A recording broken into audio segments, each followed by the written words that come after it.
There is a birth certificate sitting in a filing cabinet somewhere in the state of California that has caused more sleepless nights in more royal residences than any single document since the Act of Abdication in 1936. And if you think that's an exaggeration, stay with me.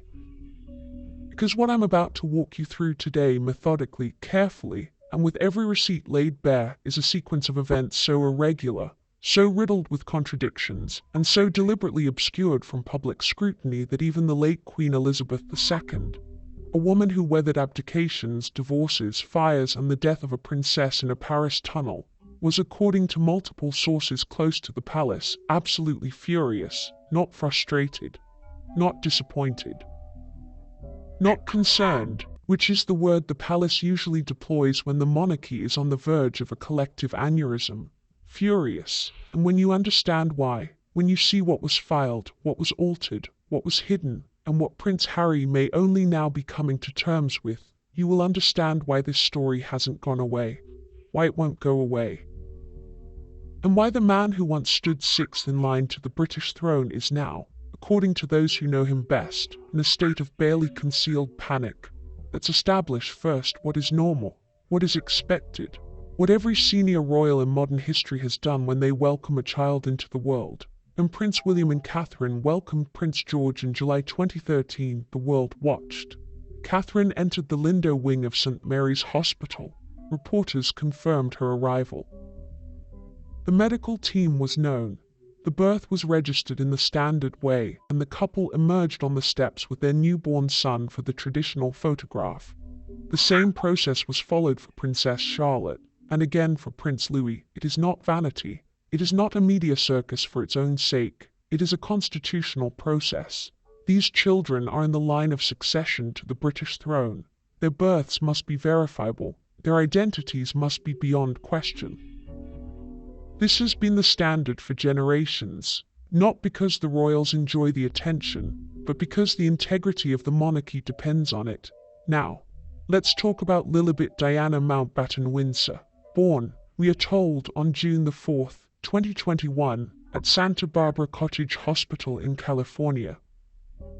And I use the phrase, we are told, not to be flippant, but because almost everything about this birth exists in a fog of carefully managed ambiguity that would make an intelligence agency proud. There were no photographs from the hospital, no confirmation from medical staff, no independent verification of any kind at the time of the birth.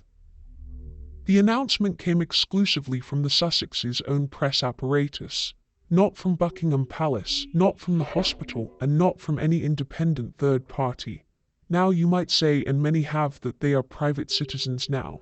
They moved to America to escape the media. They don't owe anyone photographs or press conferences. And on a surface level, that's a fair point. But Lilibet Diana is eighth in line to the British throne. She holds a title. She has a place in a constitutional succession that governs the United Kingdom and 15 other sovereign nations. This is not a private family matter. This is a matter of state. And the level of opacity surrounding her arrival into the world is, to use a phrase that has been attributed to more than one senior courtier, absolutely without precedent. But the birth announcement was merely the overture.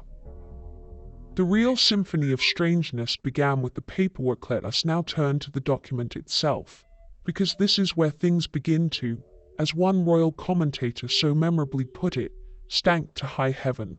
Lilibet's birth certificate was filed in the state of California, and when it was first examined by journalists and royal watchers, several details raised immediate and serious questions. But here is what truly sent shockwaves through royal circles, and what has recently gone viral worldwide, reigniting a scandal that many thought had been quietly buried. Court filings connected to the Sussexes' various legal actions, filings that were meant to remain obscure, buried in the procedural machinery of the American legal system, have been unearthed and examined. And what they reveal about Meghan Markle's legal maneuvering around Lilibet's birth documentation is nothing short of extraordinary. Sources with direct knowledge of these filings describe a pattern of legal activity that appears designed not to clarify Lilibet's parentage and birth circumstances, but to control with an iron grip who has access to what information and under what circumstances. Now, let me be precise here, because precision matters. In the state of California, birth certificates can be amended, sealed, modified. This is not unusual in cases of adoption, surrogacy arrangements, or other specific legal circumstances. The state has provisions for this. It is legal. It is procedural, but the question is not whether something is legal. The question is why these particular legal mechanisms were employed, by whom, and what they were designed to conceal. And when Prince Harry reportedly became aware of the full scope of what had been filed, the legal architecture that had been constructed around his daughter's official documentation, the word heartbroken does not begin to capture his reaction, because here is the gut punch, and I need you to sit with this for a moment. There are credible questions, not from conspiracy theorists lurking in the dark corners of the internet, but from legal analysts, royal historians, and constitutional scholars, about whether the documentation as it currently stands unambiguously establishes Prince Harry as the legal father of Lilibet Diana, let that land, the son of the King of England, the grandson of the late Queen, a prince of the realm. And there are legitimate legal questions about whether the paperwork filed in a California courthouse properly, clearly, and irrevocably identifies him as his own daughter's father. How did we get here? Now we arrive at the part of this story that the mainstream media has tiptoed around for years, with the delicacy of a bomb disposal unit approaching an unexploded ordnance. The surrogacy question. Let me state clearly, there is nothing wrong with surrogacy. Millions of families worldwide have been built through surrogacy arrangements, and those families are every bit as real, as loving, and as legitimate as any other. This is not a moral judgment about surrogacy as a practice. What this is, and what it has always been, is a question about transparency, honesty, and the constitutional implications of how a child in the line of succession to the British throne came into the world. The late Queen Elizabeth understood this with the crystalline clarity that defined her 7 decades on the throne. She understood that the line of succession is not a suggestion. It is not a guideline. It is the foundational legal and constitutional framework upon which the entire monarchy rests. And any ambiguity, any shadow, any question, any gap in the evidentiary chain is not merely an embarrassment. It is a constitutional crisis waiting to happen. And this is why, according to multiple palace sources, the late Queen was not merely concerned about the circumstances surrounding Lilibet's birth. She was furious, because she could see with the instinct of a woman who had navigated constitutional waters for longer than most of us have been alive, that someone had created ambiguity where there should have been none. Someone had introduced complexity into a process that should have been simple. Someone had layered legal mechanisms on top of what should have been a straightforward registration. And that someone, by every available indication, was Meghan Markle, or more precisely, Meghan Markle's legal team. Because if there is one thing that the Duchess of Sussex has demonstrated with remarkable consistency since entering public life, it is an extraordinarily sophisticated understanding of how to use legal systems. As both sword and shield, let's examine the legal cunning at play here, because it deserves to be understood in its full, breathtaking scope. When the details of certain court filings connected to the Sussexes began circulating online, filings that reveal the legal framework constructed around Lilibet's birth documentation, legal experts on both sides of the Atlantic sat up very, very straight. What emerged was not a simple birth registration. It was an architecture, a carefully designed legal structure that appears to give Meghan Markle an extraordinary degree of control over the official narrative of her daughter's birth. And here's what makes Prince Harry's position so devastating. There are indications that significant portions of this legal architecture were constructed without his full knowledge or informed consent. Now, I want to be careful here. I am not a lawyer, and I am not making legal determinations. But I am reading, as you can read, the analysis of qualified legal professionals who have examined these filings and reached conclusions that are, to put it mildly, deeply troubling. Structure that has been described by these analysts resembles, in its essential features, the kind of legal framework that is typically constructed in surrogacy arrangements, where the intended parents wish to maintain maximum control over the birth record and minimize the ability of third parties to access the underlying documentation. In a standard surrogacy arrangement in California, the intended parents petition the court before the birth for a pre-birth order establishing their legal parentage. The surrogate's name never appears on the birth certificate. The process is clean and transparent, if you know what to look for.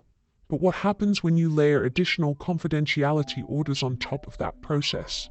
What happens when you file supplementary motions to seal records that, in a standard surrogacy, would not need to be sealed? What happens when the legal paperwork seems designed not to facilitate transparency, but to create a labyrinth of procedural barriers between the public record and the underlying facts? What happens is exactly what has happened here. A situation where a prince of the United Kingdom cannot say with absolute certainty what his legal standing is with respect to his own child, because the documentation has been wrapped in so many layers of legal complexity that even determining the basic facts requires a team of attorneys and a court order. This is not accidental. This is strategy. And it is the kind of strategy that speaks to a mind that is always thinking 3 moves ahead. The late Queen Elizabeth II was briefed on these developments through channels that have not been publicly disclosed, but which sources describe as highly reliable legal counsel with transatlantic expertise. And her reaction, according to those present, was unlike anything her closest advisors had witnessed in decades of service. The Queen, who had maintained a policy of studied neutrality toward the Sussexes even after the opera interview, even after the allegations of racism, even after the relentless public attacks on the institution she had dedicated her life to, finally reached the limit of her legendary patience, because this was not about hurt feelings.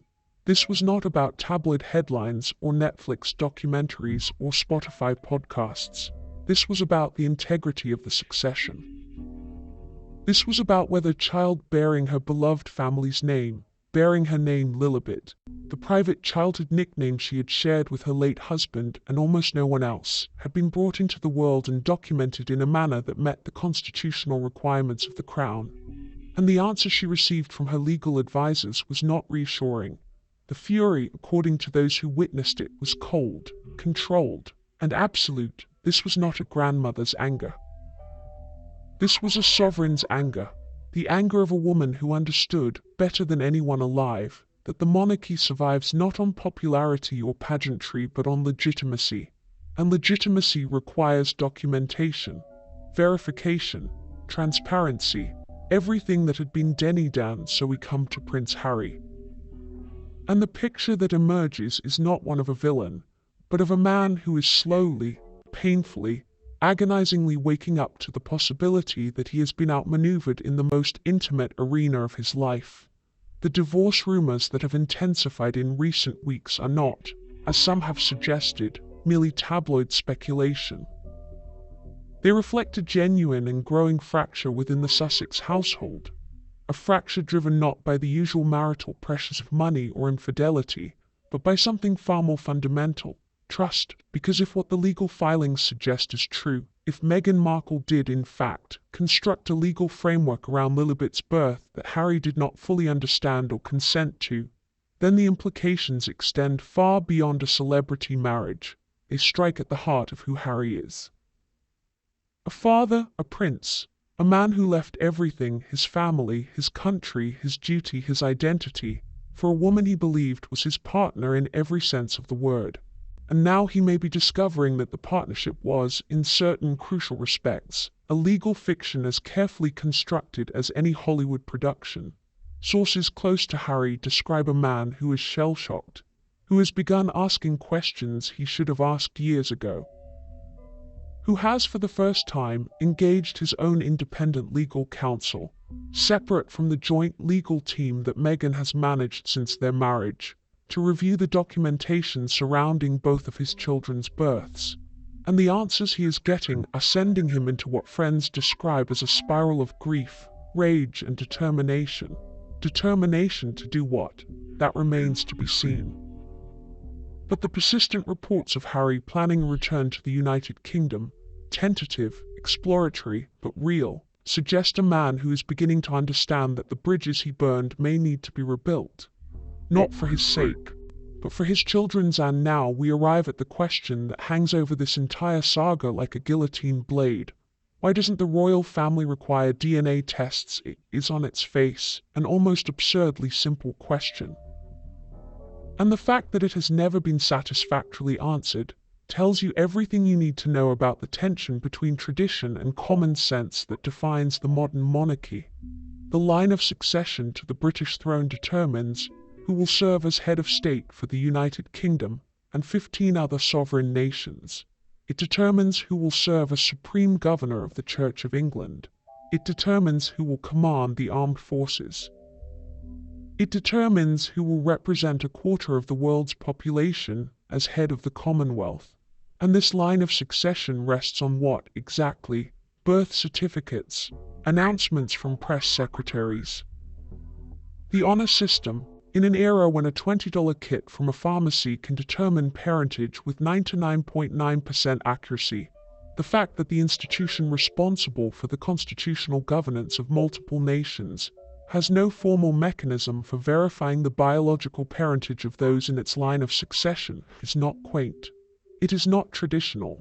It is negligent, and the Lilibet situation has exposed this negligence with brutal clarity.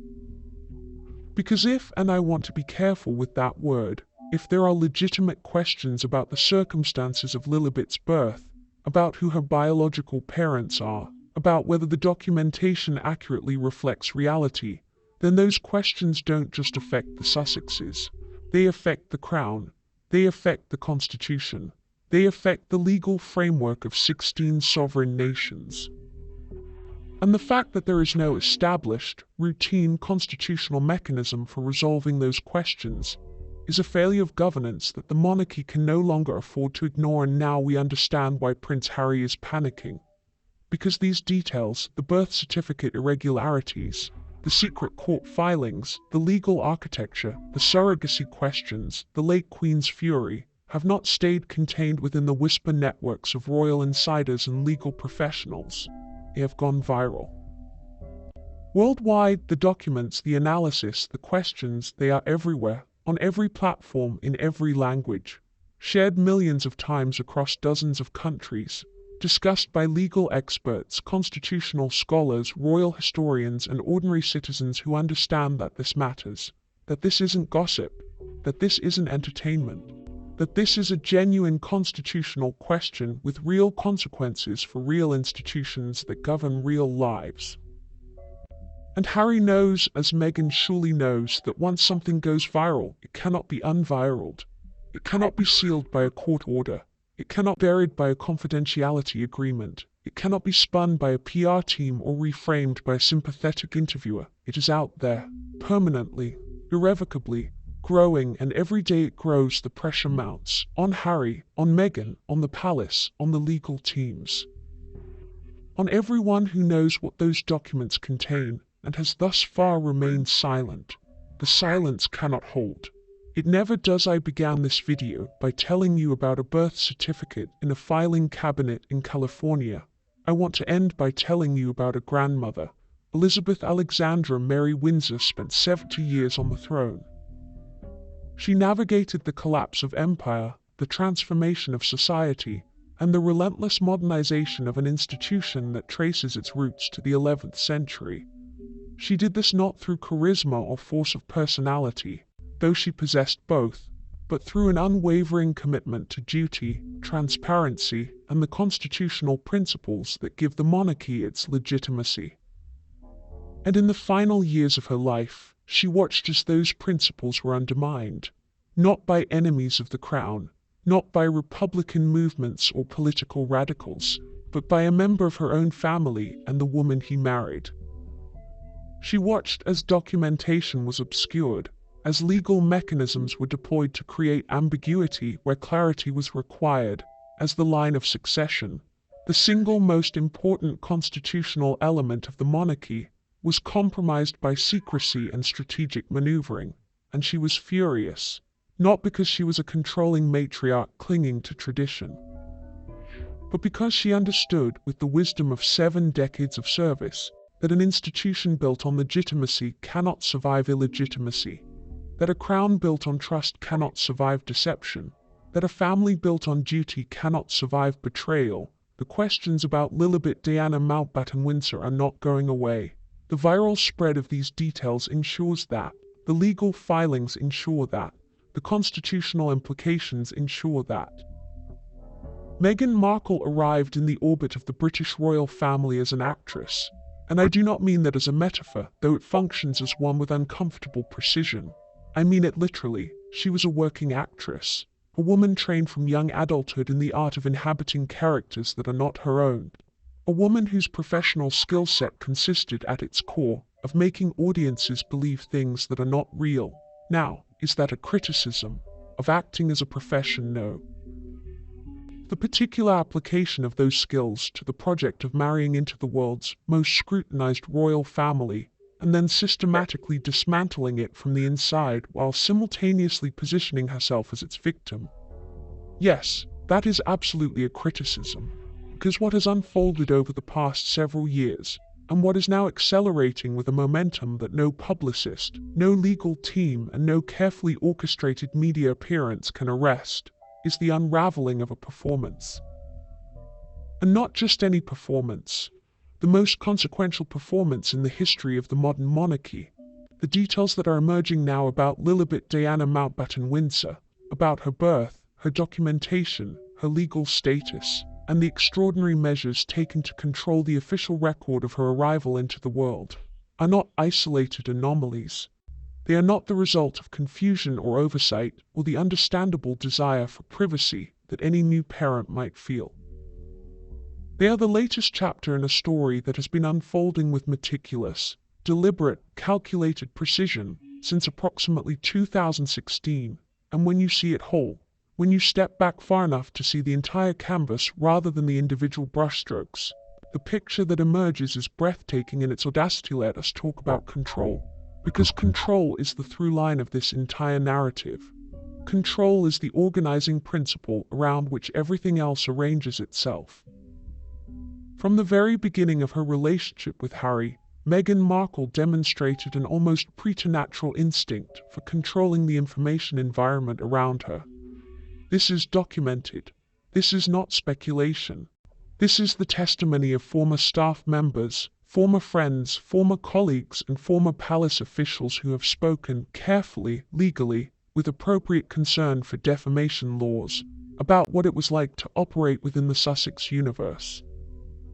The picture they paint is consistent across sources that have no connection to each other and no obvious motive to coordinate their accounts. It is the picture of a woman who decides what is known, when it is known, who knows it, and what the consequences are for those who deviate from the approved version of events. Staff turnover at the Sussex household was, by any measurable standard, extraordinary. Multiple personal assistants, communications directors, household managers, and support staff departed within months of joining. Several have spoken of environments so controlled, so pressurized, and so psychologically demanding that experienced professionals who had worked at the highest levels of public life found themselves unable to function. These are not disgruntled former employees making opportunistic claims. These are people who, in many cases, remained silent for years before speaking. People who had nothing to gain and a great deal to lose by making their experiences public. People whose accounts have been corroborated independently by other sources with no connection to them. But even this, even the documented pattern of controlling behavior towards staff, is merely the visible surface of something that runs far deeper. Because the control that Meghan Markle has exercised over the information environment is not limited to managing employees or cultivating journalists or curating social media narratives. It extends, and this is where the Lilibet situation becomes so significant, into the legal infrastructure of her own family. Consider what it means to construct a legal architecture around a child's birth records. Consider the level of premeditation required, the legal expertise that must be engaged, the filings that must be prepared, the motions that must be drafted, the sealing orders that must be sought. This does not happen by accident. This does not happen spontaneously in the delivery room. This is planned, weeks, possibly months in advance, by a legal team operating with specific instructions from a client who knows exactly what outcome she wants and has thought carefully about how to achieve it. And while that legal machinery was being assembled, while those filings were being drafted and those confidentiality orders were being sought, Prince Harry, by all available indications, was not fully informed of what was being done in his name and in the name of his daughter. Let that sink in for a moment. His name, his daughter, a man who surrendered his military career for her, who walked away from his family for her, who sat on Oprah Winfrey's sofa and said things about his father and his brother and the institution he had served since birth that cannot be unsaid and cannot be forgiven. A man who burned every bridge behind him with the absolute trust of someone who believed that the person he was burning them for was worthy of that trust. And while he was busy doing all of that, while he was dismantling his own life and his own identity and his own legacy brick by brick, there was legal paperwork being filed in his daughter's name that he did not fully understand. This is not the behavior of a partner. This is not the behavior of an equal. This is the behavior of someone who has always been running a separate agenda, a longer game. A play that Harry was never quite in on, even when he believed himself to be the lead. Now, let us talk about the royal family's response. Because the palace's handling of this situation has itself been a masterclass in the particular kind of institutional paralysis that afflicts organizations too proud to admit they have been outmaneuvered. When the Sussexes first began their campaign of public grievance, the Oprah interview, the Netflix series, the memoir, the palace's response was characteristically restrained. Dignified silence, the occasional brief, careful statement, the implicit message that engaging with the accusations would only dignify them. This approach has a long and honorable history in royal circles. It has served the monarchy well in numerous crises, and in most circumstances it is the correct approach. But it is not the correct approach when the accusations are not merely reputational, but constitutional. When the questions being raised are not about who was unkind to whom at a family gathering, or who failed to provide sufficient mental health support, but about the integrity of the line of succession itself. The palace's silence on the Lilibet situation, its studied, careful, deliberate refusal to engage with questions that are fundamentally constitutional in nature, has been interpreted by some as evidence that the palace knows things it cannot say, that there are facts in those sealed files that the institution would prefer remained sealed, not because they serve Meghan's interests, but because they serve the monarchy's interests in maintaining whatever fragile stability currently exists. And that interpretation, troubling as it is, makes a certain kind of institutional sense. Because if the questions about Lilibet's birth and legal documentation were answered publicly, fully, transparently in the way that constitutional propriety demands, the answers might be more destabilizing to the monarchy than the questions. And so everyone stays quiet. The palace stays quiet. The Sussexes' legal team ensures that the documentation stays sealed. And the questions keep circulating, growing louder with every passing month, amplified by the viral spread of information that no court order can contain. And what of King Charles in all of this? The man who is now on the throne, who is now the father navigating the wreckage of his relationship with his younger son, who is now the grandfather of children he rarely if ever sees. Sources close to the king describe a man who is deeply, genuinely grieved by the situation with Harry. Not angry in the way that public commentary often portrays him, Not cold or dismissive, but genuinely heartbroken in the way that only a parent whose child has been led somewhere dark and destructive can be heartbroken. Because Charles, whatever his failings as a father, and he would be the first to acknowledge that there were failings, understands Harry. He knows his son. He knows the particular vulnerability that Harry carries, the wound that has never quite healed since the summer night in Paris in 1997. The way that wound made him susceptible to someone who offered unconditional love and validation and the promise of a fresh start. And Charles can see, with the clarity of a man who has watched this unfold from the inside, exactly how that vulnerability was identified, cultivated, and ultimately exploited.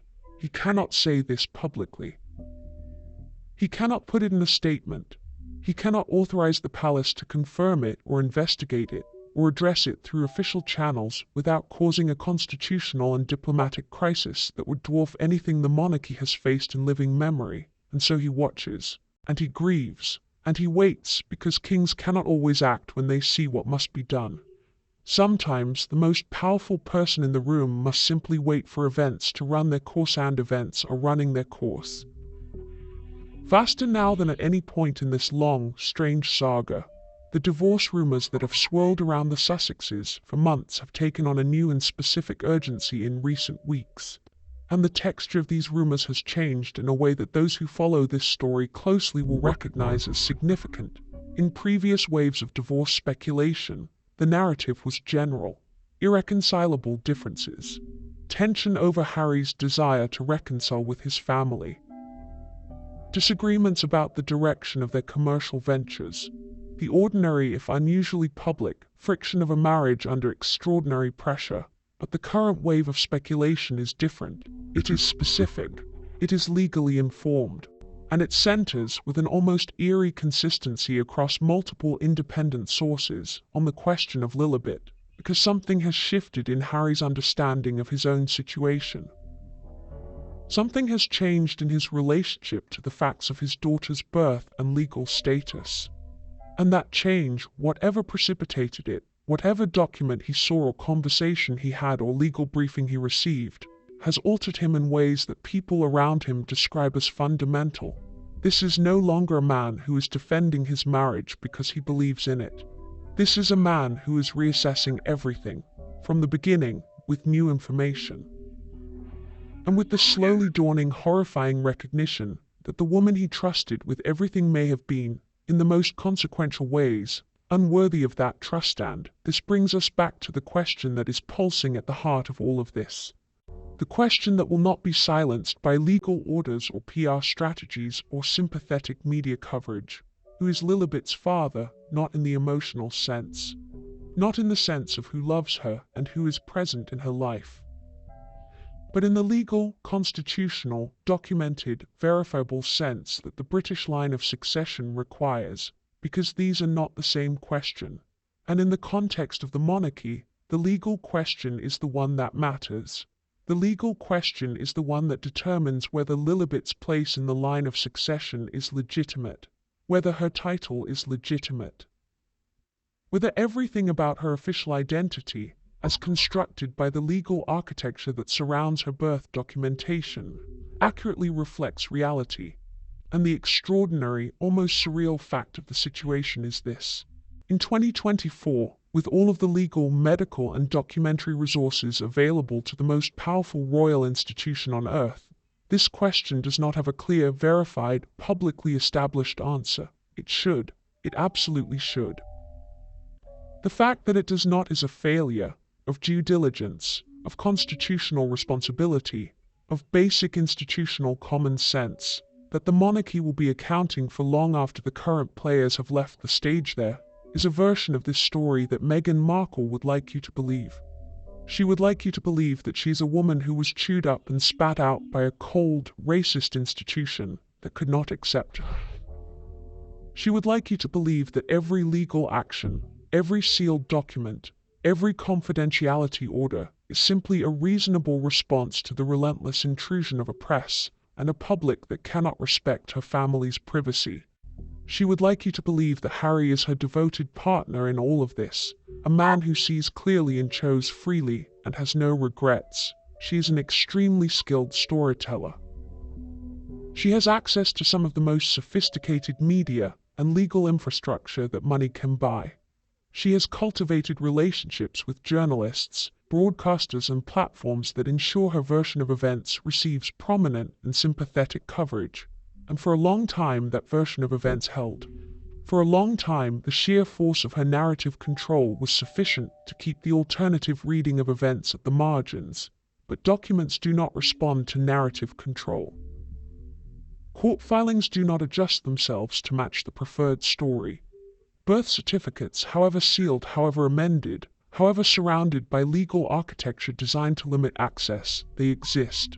They contain information.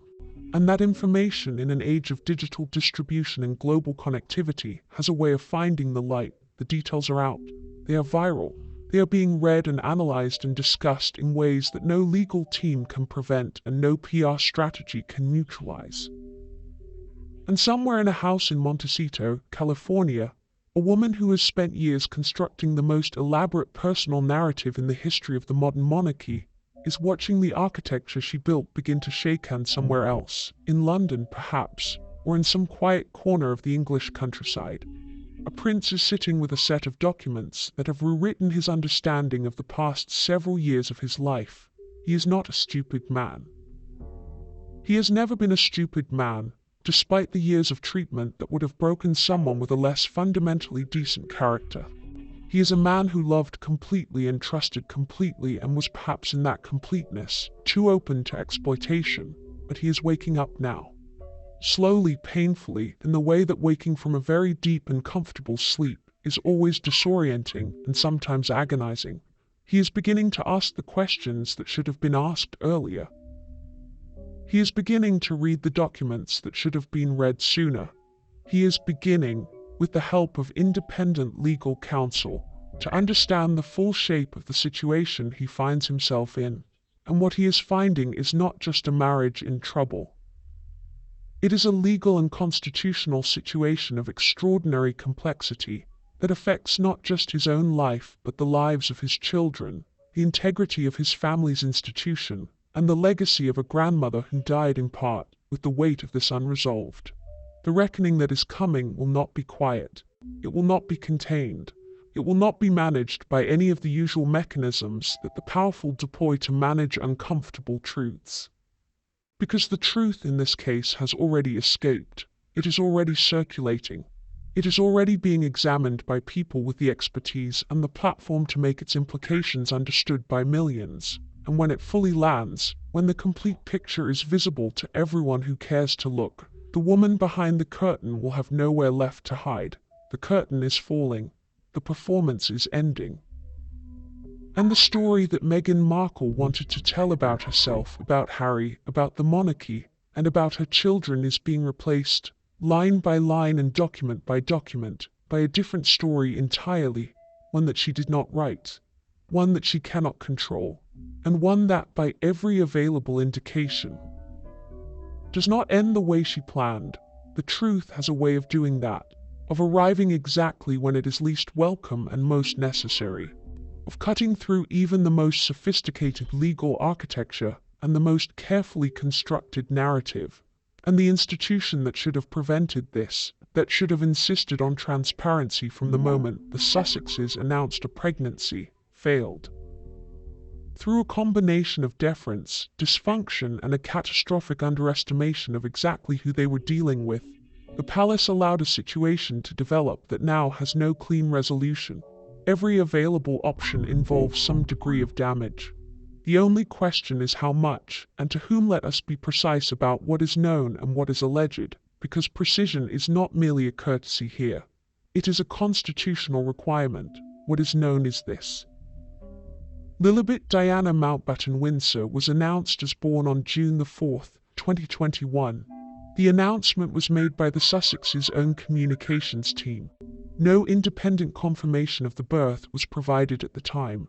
No hospital statement, no medical confirmation, no photographs taken at or near the time of birth that were independently verifiable. What is known is that the birth documentation, the legal records that establish Lilibet's identity, parentage, and place in the succession, is subject to legal restrictions that go significantly beyond what is standard, even in cases involving public figures or complex family structures. What is known is that court filings connected to the Sussexes' legal activities contain material relating to Lilibet's birth circumstances that has been the subject of sealing orders. Orders sought by Meghan Markle's legal team, granted by California courts, and maintained with a tenacity that speaks to the significance of what they conceal. What is known is that legal analysts who have examined the available documentation, the portions that are accessible, the procedural records that cannot be entirely hidden, have identified structural features that are consistent with surrogacy arrangements rather than conventional births. Features that include the type of pre-birth petitions filed, the nature of the confidentiality orders sought, and the specific legal mechanisms invoked to control access to the underlying records. What is alleged, and I use that word with full awareness of its weight, is that Prince Harry was not fully informed of the legal framework constructed around his daughter's birth, that the architecture was assembled by Meghan's legal team, under Meghan's direction, without Harry's complete knowledge or meaningful consent, that he has since engaged independent legal counsel to investigate his own daughter's documentation, and that what that investigation has revealed has contributed significantly to the fracture that is now visibly tearing the Sussex marriage apart. These are not fantasies generated by hostile tabloids. These are the conclusions being reached, carefully and with appropriate legal qualification, by people who have examined the available evidence with professional rigor. And they lead inescapably to a set of questions that will not go away until they are answered. Who decided that Lilibet's birth documentation would be handled in this particular way? When was that decision made? Was Harry present and informed when it was made? What specifically is contained in the sealed court filings?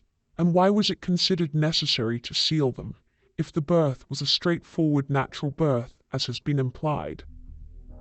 Why does the legal documentation surrounding it bear the structural hallmarks of a surrogacy arrangement? And the question that towers above all the others, casting its shadow over every aspect of this story: is Prince Harry the legal father of Lilibet Diana Mountbatten-Windsor in a manner that is documented, verified, and constitutionally unambiguous?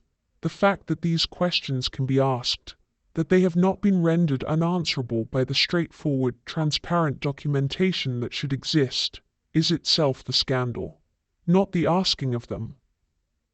The fact that the documentation that should make them impossible to ask does not appear to exist in the form it should now let us talk about Meghan Markle's legal strategy, because it is, whatever else one might say about it, a remarkable piece of strategic architecture.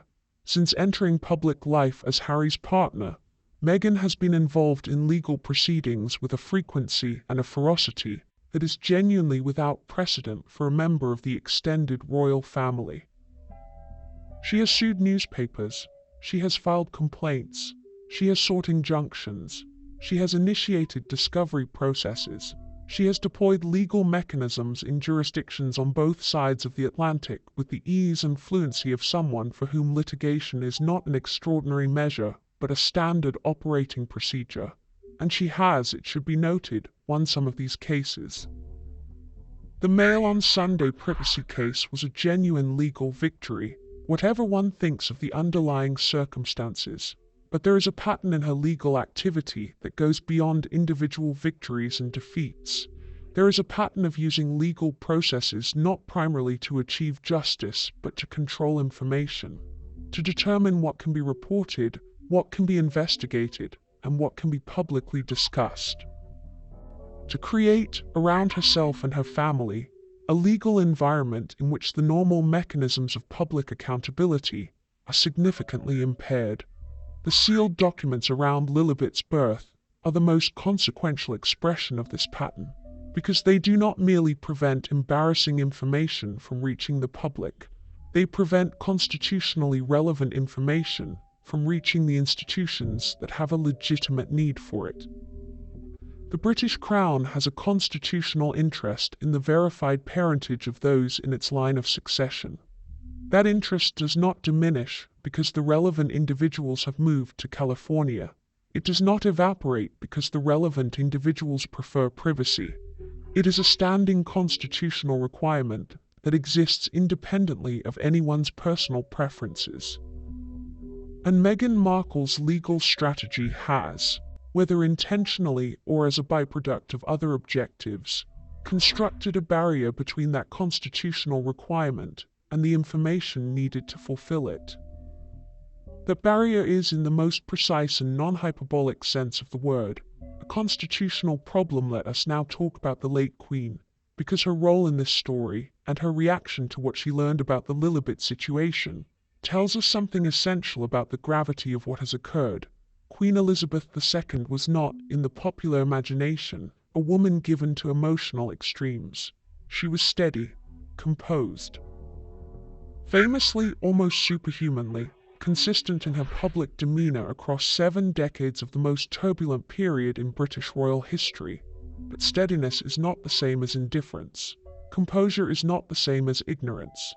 And the Queen, who understood the constitutional mechanics of the monarchy with a depth and precision that few of her advisors could match, was not indifferent to what she learned about the documentation surrounding her great-granddaughter's birth.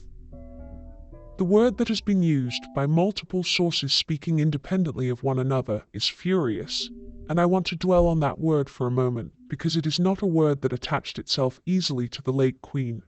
Disappointed, yes, concerned frequently, resolute always, but furious carries a specific weight. It implies a threshold being crossed, a limit being reached. A point at which the extraordinary patience and restraint that defined her reign finally gave way to something rawer and more direct. What she was told, what was presented to her by legal advisors, who had examined the available documentation with care and thoroughness, that a matter of this constitutional significance demanded, was that the records surrounding Lilibet's birth did not meet the standard of clarity and verifiability that the constitutional position of a child in the line of succession requires. She was told that the legal framework constructed around those records appeared, designed to prevent independent verification of basic facts about the child's birth and parentage. She was told that the mechanisms used bore more resemblance to those typically employed in complex surrogacy arrangements than to those used in straightforward birth registrations. And she was told, and this is the detail that by all accounts transformed concern into fury, that Prince Harry appeared not to have been fully informed of the legal structure that had been built around his own daughter's identity, her grandson, her blood, kept in the dark about the legal circumstances of his own child's birth by the woman he had sacrificed everything to be with. The fury was cold. It was controlled. It was the fury of someone who has finally understood the full dimensions of a betrayal and is processing what that means for everything she has built and everything she loves. She died with those questions unresolved. And that in itself is a kind of indictment. And now we come to Harry, because Harry in this story is the most tragic figure. Not the villain, not even a supporting player in someone else's drama, the most genuinely tragic figure. A man whose tragedy is inseparable from his own choices, and yet whose choices were made in a context that was, in crucial ways, manufactured for him.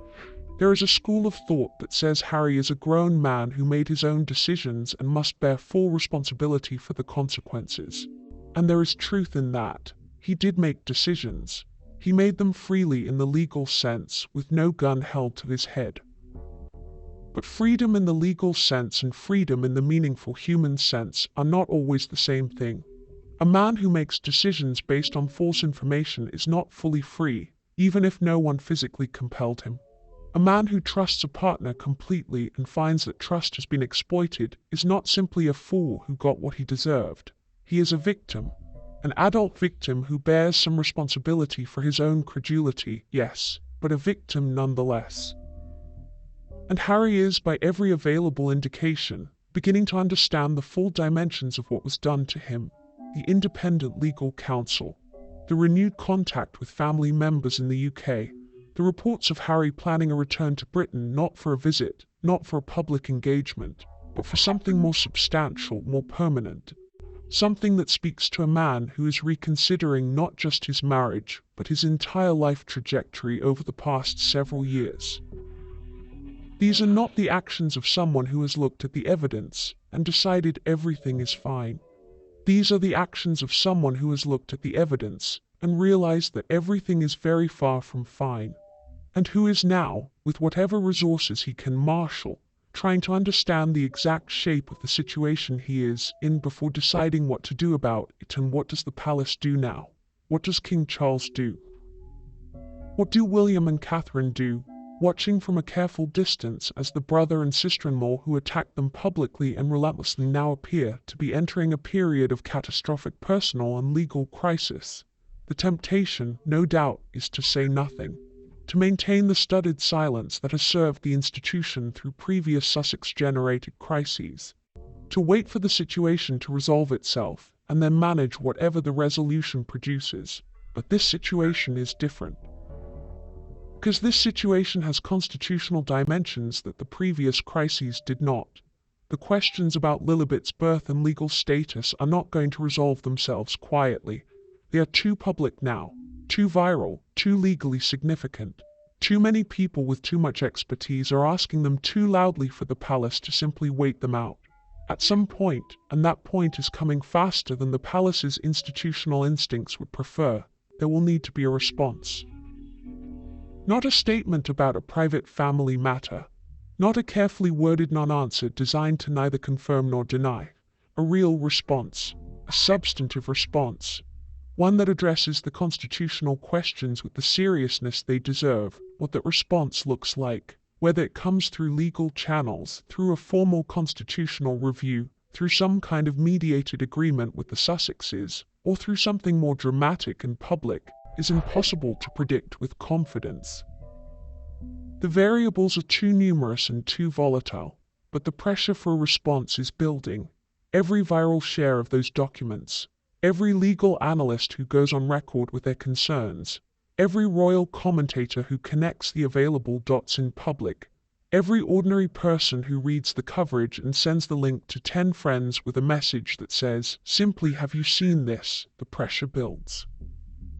And institutions, even ancient and powerful ones, eventually respond to pressure. There is something almost Shakespearean about the full sweep of this story, when you step back far enough to see it whole.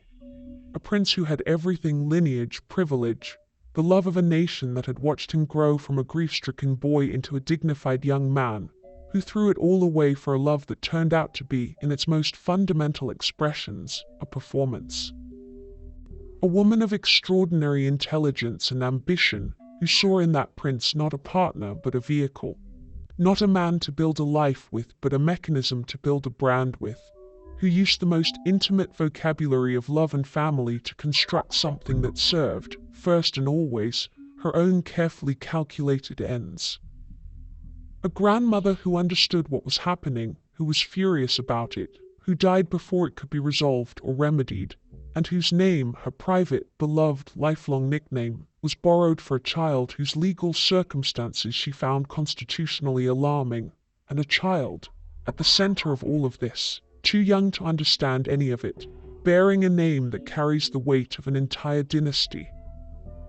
Surrounded by legal architecture that was built not for her protection, but for the management of information about her, whose place in the succession of 16 sovereign nations rests on documentation that the most qualified legal minds in the country cannot confidently describe as complete, clear, and constitutionally adequate.